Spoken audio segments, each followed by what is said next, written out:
The Utah wilderness stretches out in a massive, fractured expanse of tan desert plateaus and deep, plunging ravines. It is a landscape defined by extreme beauty and absolute, unforgiving isolation.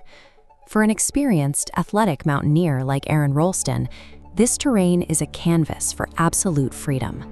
When a single human steps into a landscape this immense, the contrast in scale is immediate.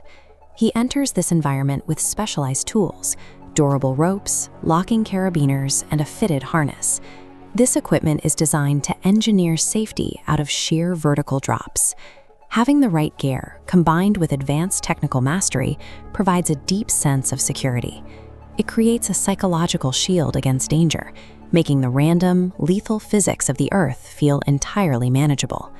He descends into the Earth. The geometry of the slot canyon violently narrows, pressing him between tightly curved, layered orange sandstone walls. Without warning, the rock shifts. An 800-pound boulder breaks loose, sliding down the narrow chute and wedging itself firmly against the canyon wall, pinning his right arm instantly. The echoing, violent crash of stone against stone stops. What replaces it is absolute, heavy silence. He cannot pull his arm free. The parameters of his reality lock into place. He is completely immobilized. He is entirely alone, and he hadn't told anyone his exact hiking route. His survival is now a strict countdown dictated by the finite biology of his body. This split-axis graph plots conditions inside the canyon over 96 hours, oscillating between freezing lows and scorching heat. As temperatures swing, a plummeting trend line tracks his physical energy. With less than a liter of water, his reserves drain. Severe dehydration initiates a cascading failure within the human body. The blood thickens, organ function stalls. The brain struggles to maintain basic cognitive clarity under the mounting physical stress. He frantically tries to chip away at the sandstone with a dull multi-tool. He attempts to rig his climbing ropes into a makeshift pulley to lift the stone. The rock does not yield.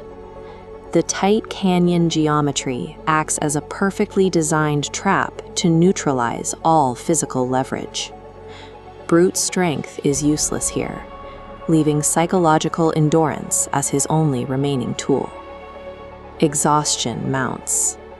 The logical, problem-solving part of his brain begins to falter, giving way to deep despair as the hours blur into days.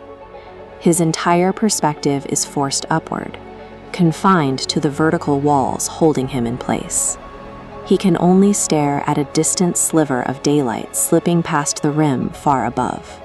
Starved of calories and sleep, his mind begins to fracture.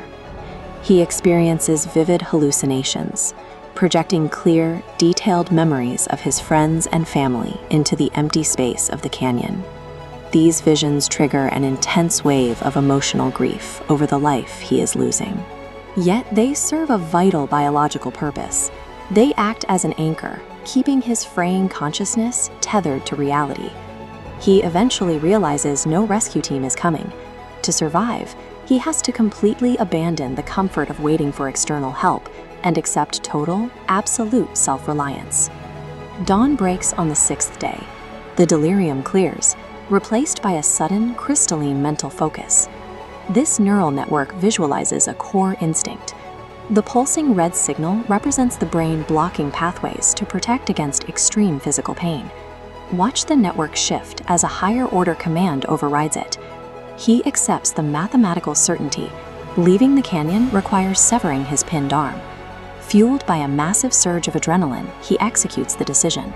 He channels every remaining ounce of energy into sheer determination, focusing entirely on the physical act of breaking free from the boulder. He actively chooses to endure the maximum threshold of temporary physical trauma. He trades his right hand for the guarantee of a future. Finally detached from the stone, he staggers out of the canyon. Severely weakened, dehydrated, and losing blood, he pushes his exhausted body unsteadily across the sun-baked desert floor, searching for signs of life. Hours later, he stumbles across a family out hiking. the isolation instantly breaks.